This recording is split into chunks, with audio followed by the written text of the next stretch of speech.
तर हे जे माझ्या हातात तुम्ही बघता ते हे केसरचं कंद आहे आणि माझ्या मागे जे बघता ते केसरची शेती आहे. खूप लोकांचा हा एक प्रश्न असतो की प्रत्येक वेळेस हा बी असतो, ह्याचा कंद असतो, हे प्रत्येक वेळेस घ्यावं लागतं. तर त्याचं उत्तर आहे नाही.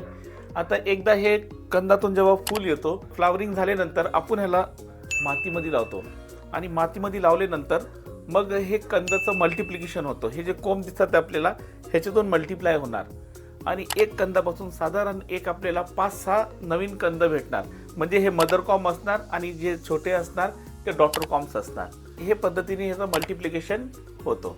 तर हे जे बेसिकली आपण जर बघितलं तर हे जे इन्व्हेस्टमेंट असतो कंदाचा, हे वन टाइम असतो. फक्त याचं मल्टिप्लिकेशन व्यवस्थित आपण घेतलं पाहिजे. म्हणूनच आपण जे म्हणतो की केशरची शेतीला वन टाइम इन्व्हेस्टमेंट असतं. आपण म्हणूनच म्हणतो की एकदा इन्व्हेस्टमेंट केलं तुम्ही तर कंदापासूनच तुम्ही कंद उत्पन्न करतात आणि तुमची सायकल त्याच्यावरतीच चालत असते.